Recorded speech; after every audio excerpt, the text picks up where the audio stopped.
Well, good evening. It's good to be with you again. My name is Jeff Fuller. You can follow me on Instagram and Twitter at J Fuller Interviews. But we are recording from my Facebook group page as well as the YouTube channel J Fuller Interviews. But we have a great guest lineup tonight. We're going to be talking about some Harwood High School sports, and so we bring up Coach Tommy Young and Coach Greg Titus. Gentlemen, how are you guys? Great. How are you? Doing I'm great, doing Jeff. well.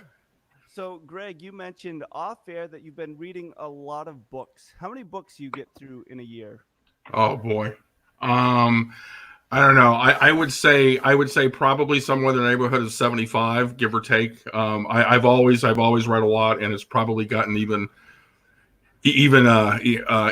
more during the stay at home of things we've been doing. So yeah. I definitely like to read lots of chances now.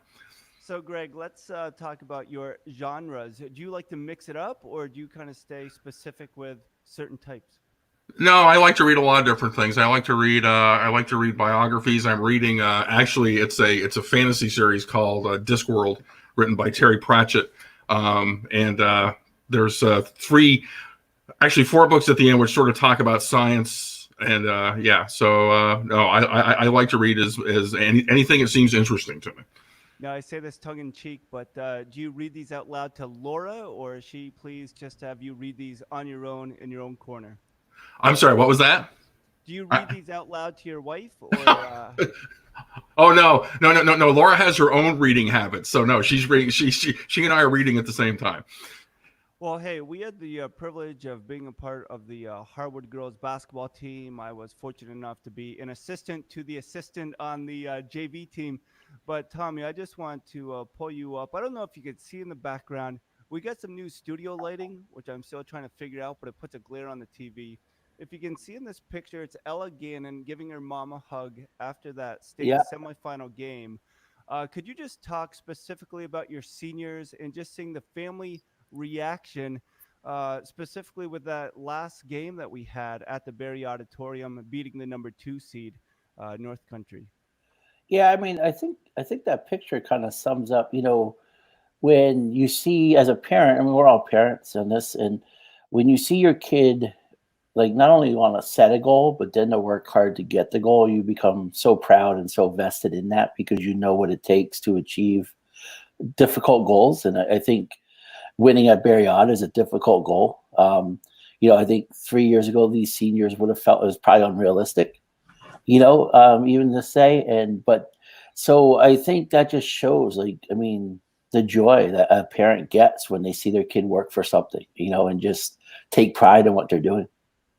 And Tommy, could you just talk about this season having Greg Moore highlighted? He's been behind the scenes for a couple years, but what did that mean to you to have a coach that scouts and just invests so much behind the scenes? Both my assistants, Greg and Mel, I can't say enough for, like, as the head coach, you get a lot of the credit, but it's like teaching. If you're the last teacher at Harwood to teach the kids, the first, second, third, fourth, fifth, sixth grade teachers all the way up through work just as hard. And I think that's kind of a good analogy because both Greg and Mel work equally as hard as I do. We each have different roles, and when I started, and Greg wanted to be involved, and I had known Greg for a long time because our spouses worked together, and I knew he did a lot with Stowe, and we talked a lot over the years, and I knew he could scout. I knew he was good at scouting, and I knew it would become crucial. Maybe not the first year. He and I had a conversation about that because I didn't want him to feel like his role wasn't important. But it allowed us to start figuring out how I would read him, how I'd implement stuff, and how he'd report and capture. So I mean, it's instrumental. What he does is, it's just as important as teaching an offense or teaching the defense, or coming up with a game plan, because our game plan is based off his information.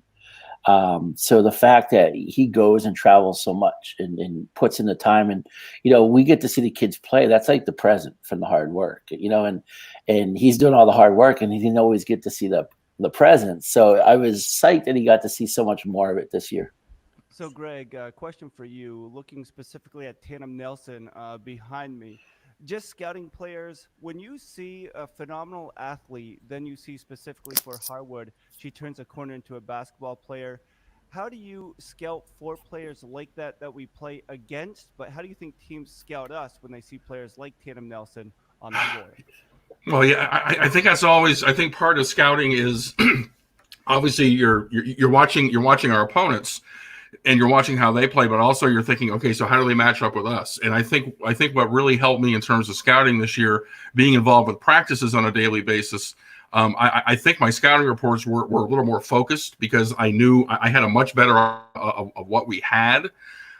So I think that helped. And the point you're making, it's actually part of game planning.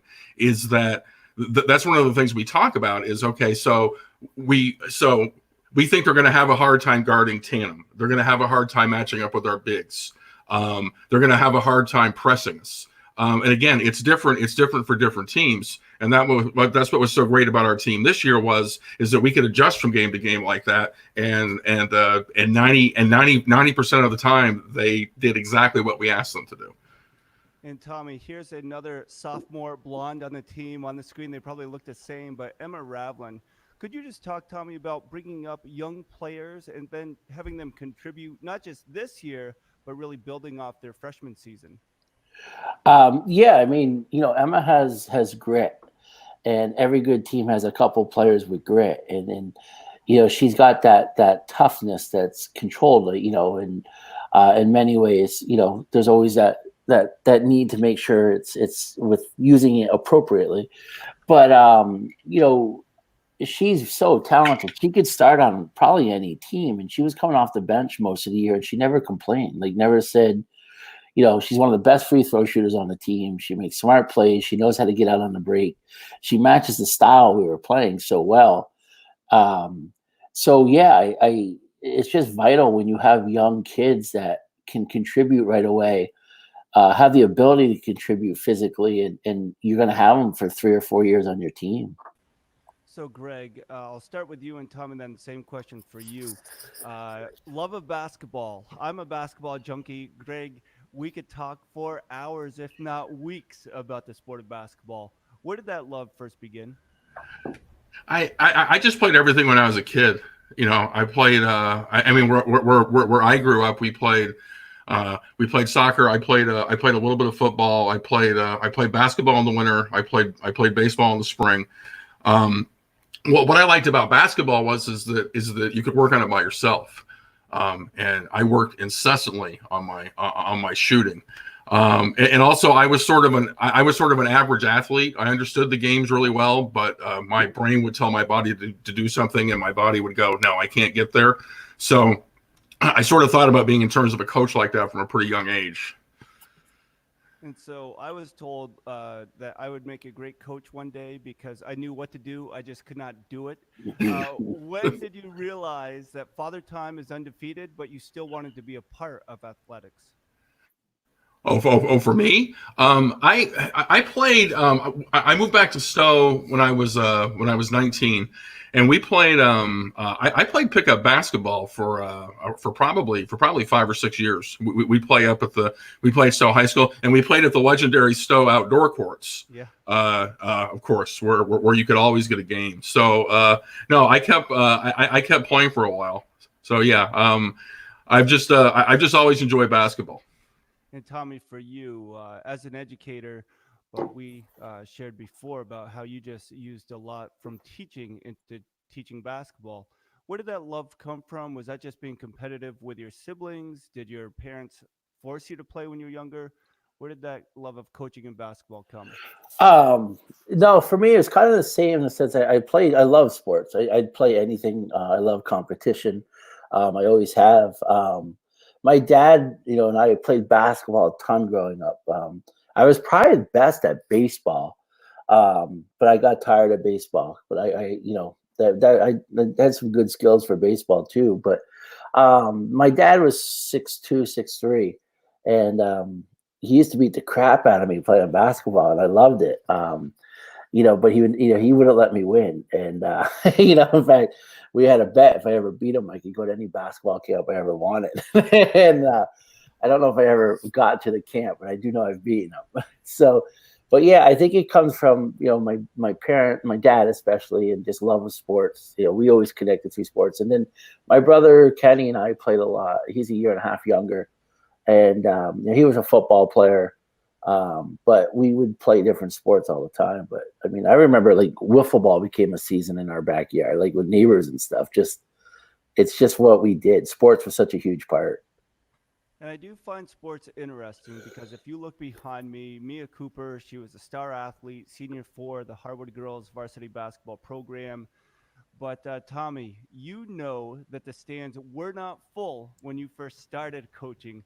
Could you just walk us through that process of why you took the job or wanted to be a part of a rebuilding process, and what type of joy did it feel or sense of accomplishment did you have seeing the stands full, especially during the playoffs last year and this year? Yeah, I think it started first with coaching the boys with Ray. When Ray took over, the program was 1-19, the varsity boys. And second year in, he asked me to become JV coach. And it was kind of similar. Like by the time we left, I mean, the stands were just full. And I mean, we're talking, 3 sections just completely packed because away teams would come and pack. And so I remember that feel from the boys. And so I took time off. And then when Julianne was a 7th grader going into 8th, she's like, Dad, if I'm going to keep playing, I want a program. And I said, well, so Sue had asked if I'd come back on, and I started as JV. And, I wanted a varsity job, but Garrett had the varsity job at the time. But I did want to try to start building something and getting more kids involved. So I started the first year, and JV season, I mean, we won like 2 or 3 games. And it was parents coming and then leaving as soon as their kid was done. No one stayed for varsity, and nobody, even the varsity parents, I think, took turns coming. So then the first year, 0-20, again, it was brutal. Games were over after the first 4 minutes. But it was the kids' parents who were there, and that was it. I mean, no students, no community. But then the second year of varsity, we started getting close with games, and we won a few games. And, I use social media a lot. And so some of the people that used to come watch the boys started to come watch the girls. They don't have kids playing, but, they saw what we were doing. And I think, the great thing about our Harwood community is they love rallying around kids. They support kids. If kids are working hard, they want to be part of it. And, so yeah, and then last year, I think we surprised some people. I remember our first game, we didn't have a ton of people, but it just started to become a culture. And if you think from our first game last year to the playoff game against Lamoille, where they're standing room only, like that's what I wanted. Like that's the feeling we had with the boys, and I knew the girls deserved that and could get that. And then this year we became like a traveling circus. Yeah. Greg, for you, coaching a lot of different teams, being a part of athletics in Vermont, can you talk about how special it is to be in this state and be afforded the opportunity as an athlete to play? This is, I mean, I've been really fortunate. Again, the decision I made to come back when I was 19 years old. I grew up a Navy brat, and I never stayed anywhere. I always came back here, and it's just been amazing. I've been able to do so many different things. And again, it's because it's sort of it's a small state, but it's a small in terms of sports in general. Even the coaching, the media side, and stuff like that. It's sort of a small world. And what's sort of cool about the scouting is that I go out and I go into these gyms all over the state, and I usually bump into someone I know. So that's pretty cool. And I had the opportunity to interview Eric Berry up at Linden, and we just talked about the nuance of that gymnasium. Greg, why do you think it's set up the way it is? I don't know. I always had the feeling that it almost felt like it was stands for like an old swimming pool or something. But it's when Linden is playing well and the place is packed, it is an absolutely insane place to play, because again, you feel as though the crowd is literally on top of you because they sort of are. They're right behind you on the bench.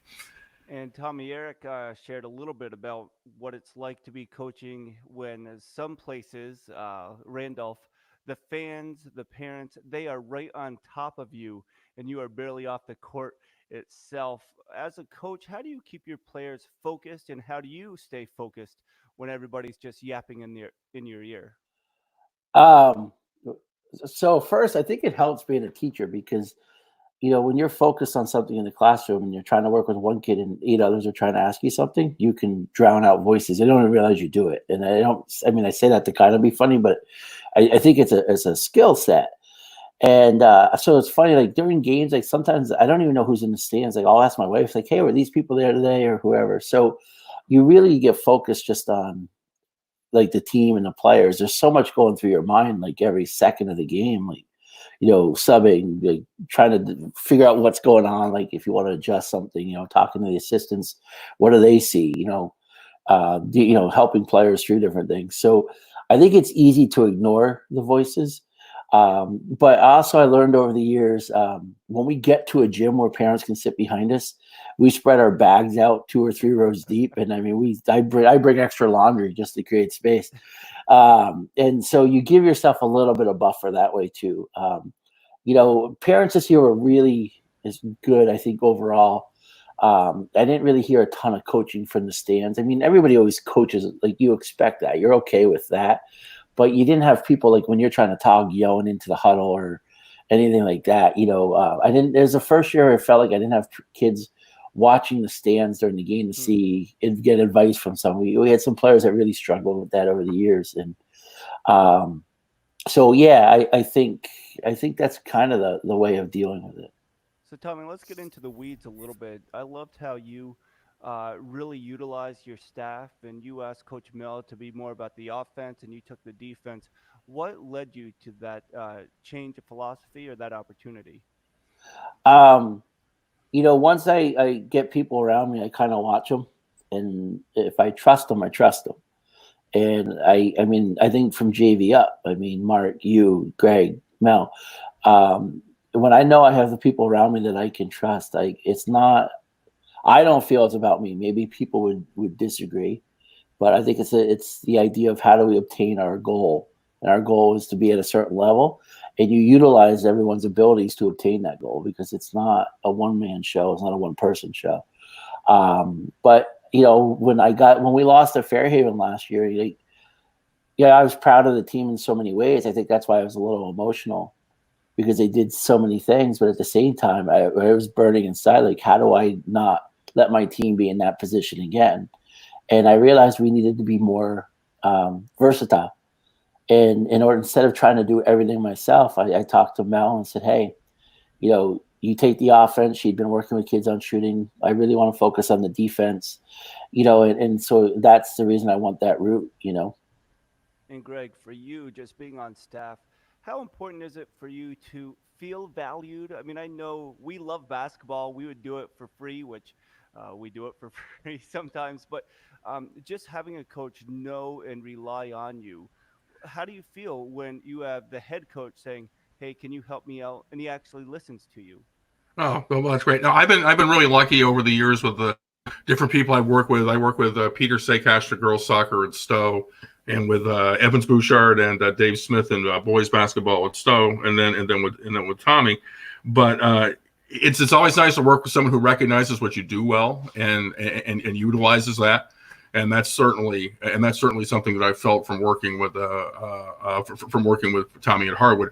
But the great part about being involved full time this year and being at the practices, it becomes an obsession. And it's from my point of view, in a very strange way, it's a very healthy obsession. But I'm really sort of consumed by basketball during the season. And what was great about this year is that we set goals. The team did the things we told them to do to achieve those goals, which was work hard day to day and just try to get better. And in the end, it was frustrating with the way it ended, but this is the best season I've ever experienced in all my years of coaching, hands down. And Tommy, could you just talk a little bit about having the goal set this season? And you knew from the beginning of the year, actually, you knew from the loss last year to Fairhaven, that we had a very special team and what it would take to achieve those goals. Uh, how did you keep everybody focused and motivated to understand the goal instead of just taking a game to game approach? Um, well, it's funny. Like the girls at the beginning of the year when they came up, they um, they filled out kind of what they hoped to achieve this year. And I think one thing I built. It's funny. I talked to a couple of the girls, and they weren't even the starters. Like these were girls that were, maybe ninth or 10th, 11th off the bench this year. And I said, the one thing I think is I don't worry about you guys liking me, but I like that you respect what I do, and I think I achieve that because I show that I care about you in all facets. So when with that in mind, like I was harder on some people this year. It caused like little bumps in the road. I was hard on Mia this year. I think some people would say, "Well, you let her do this or this," but there's there's the conversations people don't know about. But Mia said, "I want to leave something special at Harwood. I want to be remembered." And I take when my players tell me they want something, I don't just say, "Oh yeah, that would be fun." Like I take it serious. Like they're going to give me so many months of their lives working. I'll listen to them, and so I handled her different. I was a little bit harder. Tana, I finally got to know her a bit, and she's so competitive, and she's like she's intense during games. She's like watching the thoroughbred because she's so athletic. I mean, I wish I had 10% of her athleticism. The girl's amazing, but to kind of tell her like, hey, this is why we're doing what we're doing, and so it was all these things this year where I feel I pushed them a little bit more, and not let them give up, and challenge them and call them out a little bit individually. Like I always maintain I felt the respect for them, especially for their teammates and stuff. So I wouldn't call someone out that way, but I think it was the ability to push buttons harder this year that was what really kind of made it all happen. And Greg, for you, just seeing Ashley Proto in particular, her numbers weren't what they uh, should or could be, I guess you could say, and she missed some of the accolades, but she's a consummate team player. Could you just talk about that a little bit? I think she's really the glue that keeps a team together. And then, Tommy, right after that, could you just share what having a legit point guard means to the team? Um, Ashley is our Swiss Army knife. Whatever it is that we need done, that's what Ashley does. If we need a rebound, she gets a rebound. If we need a 28-foot 3-pointer at the buzzer to force overtime, she does that. She scores. She passes. She plays really really good defense. I think I we got a lot of attention for our bigs, and obviously Tandem got better and better as the year went on. But again, Ashley just does whatever it is that needs to be plugged or filled. That's where Ashley is. Tommy? Yeah, I mean, if we were doing a draft, I'd pick her first every time. Um, she's kind of what we built the team around. When I saw her come in, I'm like, all right, this is going to get us going in the right direction. And it's no coincidence that we've turned around since she started as a freshman. Started freshman point guard, in varsity, and so I mean, I hope she feels like you said, she doesn't get the accolades from the press or from other coaches, but I say a ton about her, and I won't hesitate here. Like she should feel a tremendous amount of pride of what this program's become because she's a legit reason why we are who we are. So let's look ahead a little bit, and this is where we have to remove any candor and just be honest. Um, you lose four seniors. You had a pretty strong JV team with some athletes. We had JV players that just don't feel like they should play second fiddle to anybody. How do we develop the program so there is that not arrogance, but there's that drive that players want to play, but they understand sometimes it takes steps to get to those positions. And with filling four spots, that does leave a gaping hole, but I think we would all agree next year is going to be special as well. Greg, do you want to go first? Or you want me, Jeff? What do you? No, I'll go first. I think I really think what we're going to show this upcoming season is how we've really become a program. because between the returning players that we have coming back and between what we have coming in, we're going to be able to reassess and play a different sort of style. And I think that shows the strength of the program, but also I think it shows the strength of how Tommy thinks about things. Is that you can't play the same style. You need to decide what it is that's going to work best for the people that you have on the team and go from there. And I know he's been talking about what we're going to be doing next season since last year. So that's a lot of fun to be a part of. Yeah, I mean, I agree. I think girls realize, man, if I want to play, I got to work. We'll take 12, 13 kids again.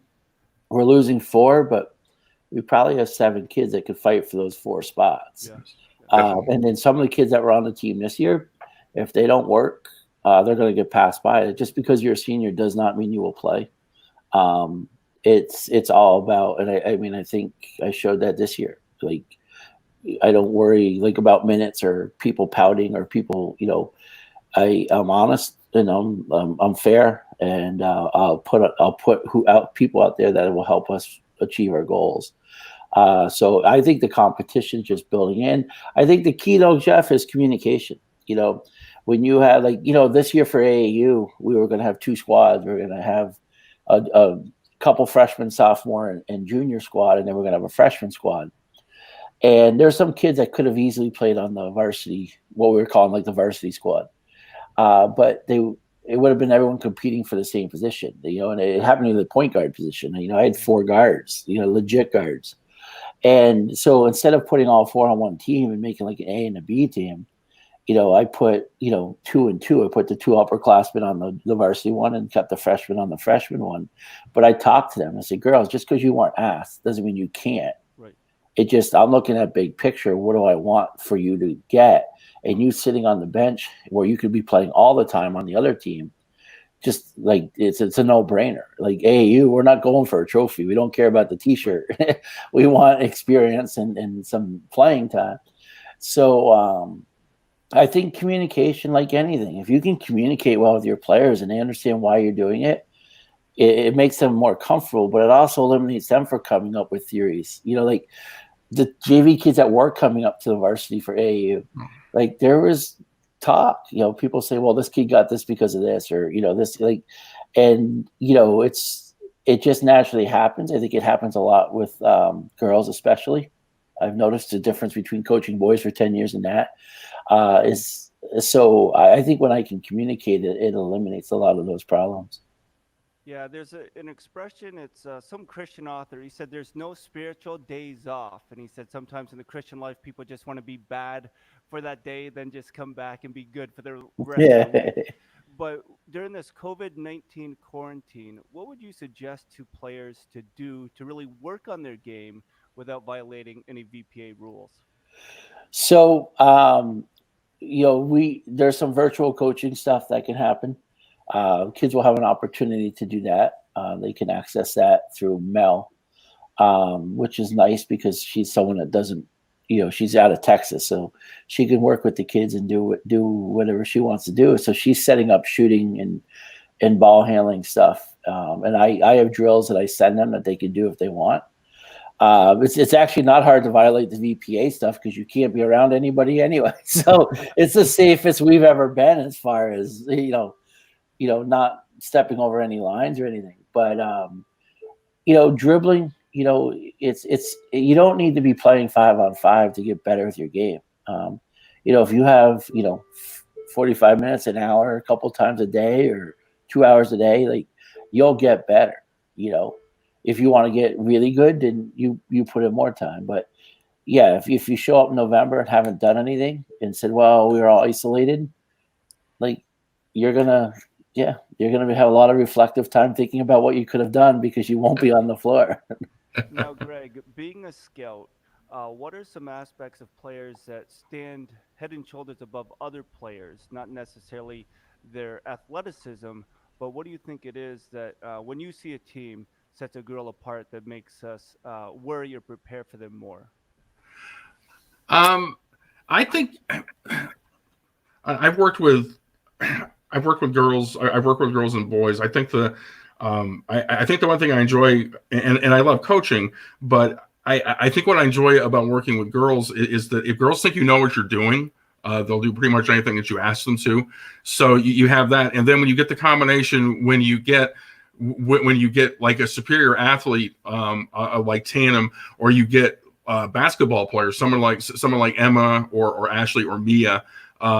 Or Ella, who just grew so much this year. Again, and she's worked so hard over the years, and Ashlyn, and then the other Kennedy off the bench. It's just and again, I really think what happened this year was that everything sort of fused together, yeah, it turned into something really special. So it was great.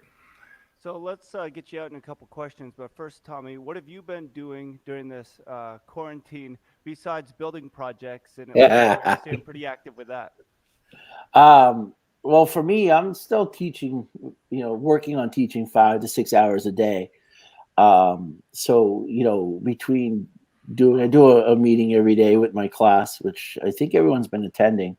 We took this week off, obviously, but then I do some live writing instruction a few times, and then I meet with kids one-on-one.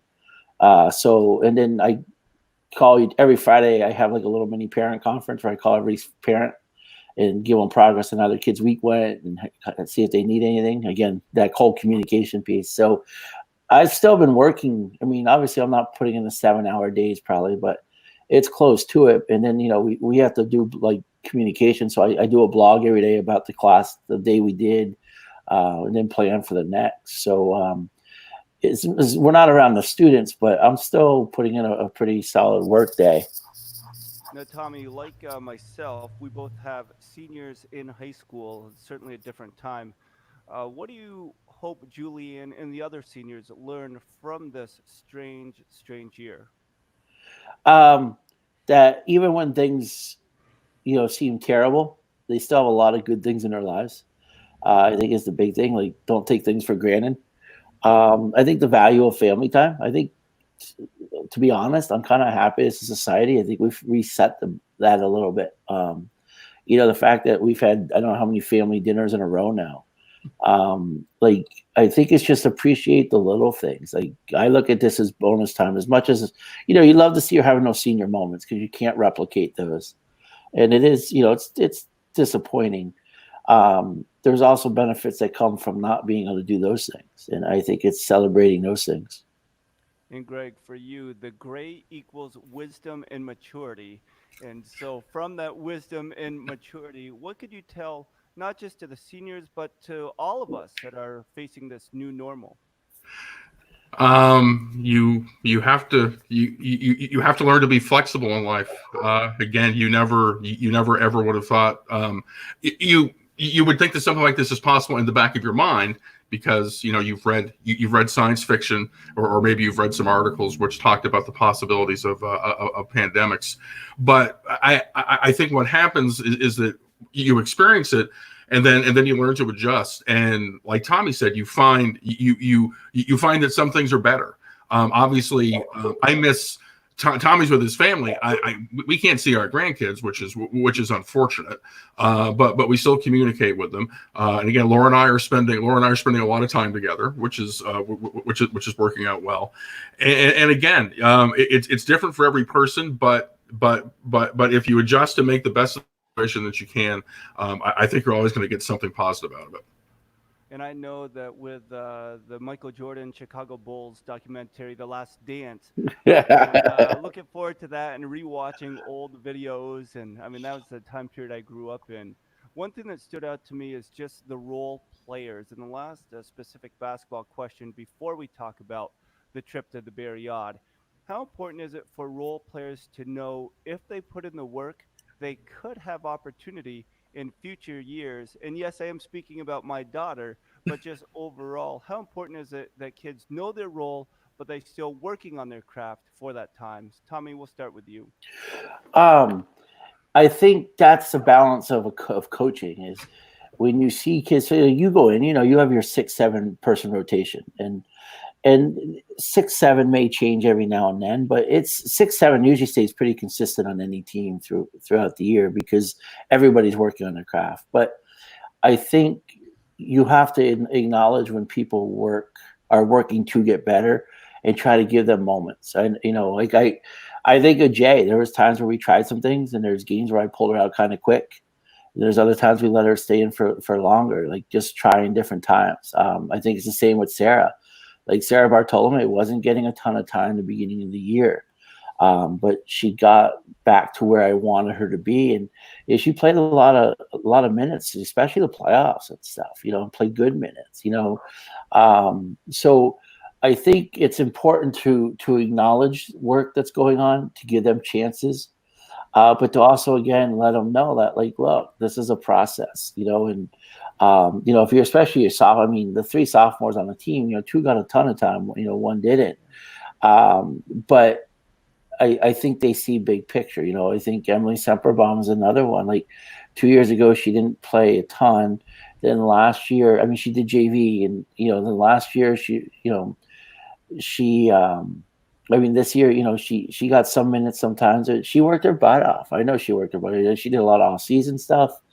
So I kept checking in with them, and it doesn't make it easier. I mean, everyone wants to play, and but I think you try to acknowledge when people are working, and you try to give them opportunities. I think basketball is hard because you only play 5 kids at a time. Yeah. And Greg, for you, how important are those role players to understand what their role really is? Oh, I think I think where it's gigantic is practice, because that's where the vast majority of the work takes place. I'm always joking with the coaching staff that I hate games. Tommy mentioned the games are the reward, and I actually love the games once I'm in them. But the anticipation, because as a coach, you make adjustments during the game, but you know that you know that either you did the work in practice that week or you didn't, and that's where our role players are so important, because we need everyone working hard in practice. We need that internal competition, and that was one of the great things about the playoffs, was that your March JV players came up.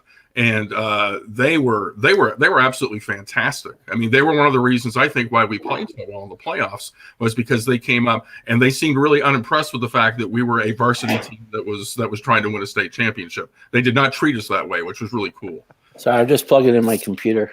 That's all right. Hey, Greg, for you, The Last Dance, how exciting is that for you to be watching this great time Sorry about that. in basketball history? It's amazing. I actually a short story. I was interviewing Jeff Twist, is the director of media relations for the Celtics, and he's got Vermont roots, and he and I know each other. I interviewed him the day after Jordan scored his 63, and the cool part was I think it was a 1:30 start for the game. We were down on the Garden floor at like 11:30. Who was out shooting baskets before the game by himself with a ball boy? Larry Bird. So that's how the great ones get great. Oh, for sure. No days off, for sure. Tommy, I just want to talk to you. We'll get out on this question, Greg. I'll give you an opportunity to answer as well. Getting to the yacht was definitely one of the goals. I know, Tommy, people have talked about Harwood program with just a little pat on the back. Oh, good for you, good for you.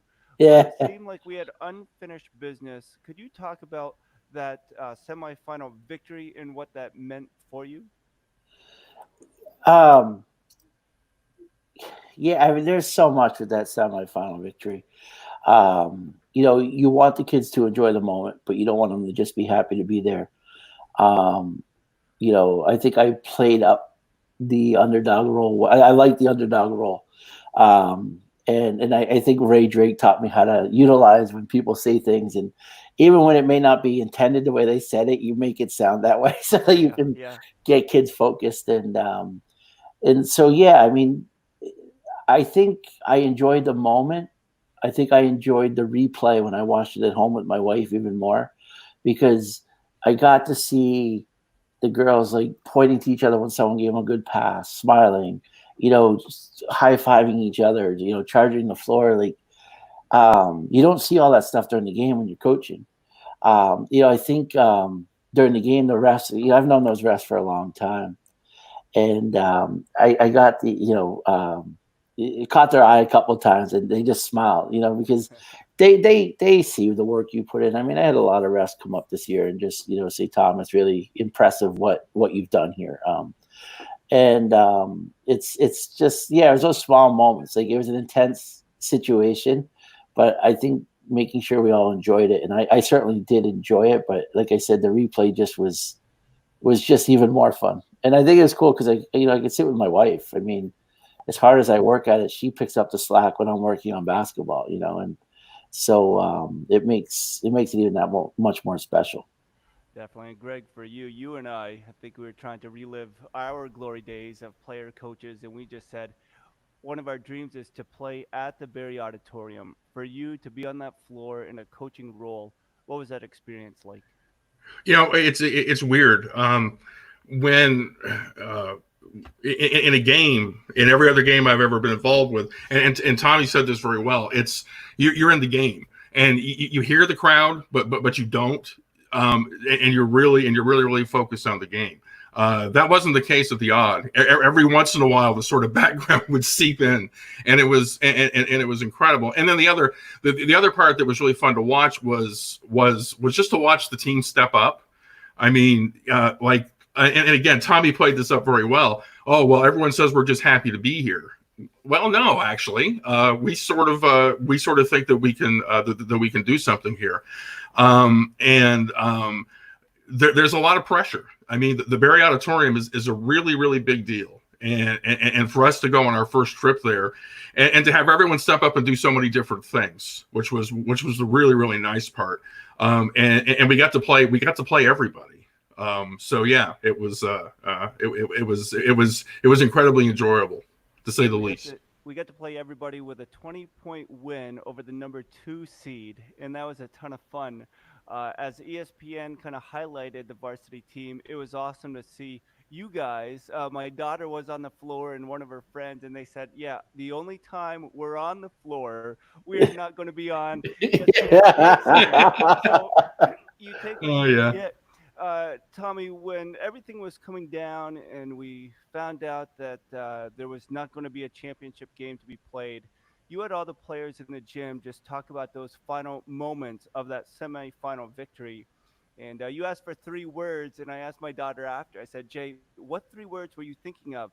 She said, "Well, I'm glad other people went first because what I thought of as she was in the game in the final seconds, she thought, get the rebound." That was going through her mind, but I don't think that was what you were going for.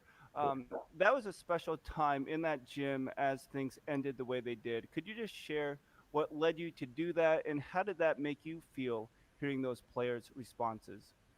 Yeah, I want to backtrack real quick. What Greg had said, I the one thing, like, I think the regret I would have had is if somehow I didn't get every kid on the floor in that game that was eligible to play, and I'm so glad that everyone that was eligible got some, even if it was 30 seconds, just can say we played at the Odd on the floor. Like, I think I would have had a regret with that. Um, yeah, I think your job as a leader, which as a coach, again, and I feel I'm this way in my own life. Like, I could have come in the gym and I knew they were going to be sad and upset and a variety of emotions, but it's you have to look at what you do have, and look at the positives and celebrate. Yeah, we didn't get the final game, but man, we got a lot of opportunity to do some really cool things, and that doesn't go away. And I just wanted them to know what they own. Like, no matter what decisions are happen, there's things that nobody will ever take away.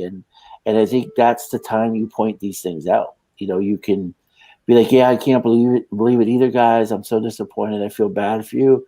I felt all those things, but they didn't need to hear that. Everyone else was saying that to them. They needed someone to say, stop, look what you did, celebrate that. I actually sent an email to all the school staff to ask them to stop coming up to them saying we're so sorry, but to congratulate them on stuff. And it was nice to get the responses from some of the teachers they did. And I think, at that time, the world was going so quick with change. And I think everyone's just in that mode of, oh, this is done, this is done, this is done. And my hope is that they'll remember that they'll always be able to look back and say, yeah, you know what? It's not so great right now, but Look what I did. No matter what they do in life, use that scenario to do it anytime. You know. Oh, definitely. Greg, you always have a last word, so I'll give you one final word, and then Tommy wrap us up. Greg? Uh, no, I mean, just, just appreciate what happened. It's, it's hard, it's hard to do because you have to have a lot of different things come together. You have to have the talent, you have to have the determination, you have to have the will to win, which I think our team had. I mean, I would tell you, I would argue we won every big game we played this year, which is remarkable. And we just need to we need to deal with what's going on right now, and we need to be ready for whatever it is that happens next. I think I think this is the start of something big for Harwood basketball. So I'm really looking forward to it. It's a lot of fun. Coach Tommy? Um, I'm sorry. Can you repeat? Just any final closing thoughts or Uh, last remark? yeah. I'm sorry, Jeff. So yeah, what I like is, I want to just thank, everyone from my first second grade coaches all the way up through, my mini metro coaches, my AU coaches, like I said, as the head coach of the varsity. I mean, it's considered my program. Things put in because I want to put things in place, but it's selfish, and it shows lack of understanding if you try to think it's all because of you. And I feel like I hope you and Mark see that all the time. I try to, let you know, like, how appreciative I am of just the JV stuff, but I feel that way top to bottom, like the work that so many people have put in, and that are excited to do stuff with girls basketball. Like, I just am so grateful, and it's the same for the community support. I mean, it's just everything. Everything makes it special. My friend from DC came up for the quarterfinal game. She was at Harwood, and she came and spoke to the team before the game, and she's one of the more spectacular people I know in my life. And we just had a Zoom call the other night, and she went back. She's like, Tom, like, she goes, I'm so she drove 3 hours that day just to come up. She's from DC, but she was in Albany, and they drove up for the day to see the game. And she's like, I left there feeling so great. She's like, I will come to a game every year just if you're coaching, because it's just amazing. And I'm grateful for that. I'm grateful for what everything is, and for all the people that make that happen. Well, it truly is about relationships and friendships. Tommy, thank you so much. And Tommy Young, Greg Titus, Mel Frank, great staff, great program. It's so much fun for me to be a part of. Jay Fuller Interviews, where you can find more interviews, more things on Twitter, Instagram, Facebook, YouTube. We are here to help kind of distract you during this time of quarantine. But more than anything, I love to have people share their stories and celebrate, especially this Harwood girls basketball team. You guys have a great night. Have a great week. We'll talk to you soon.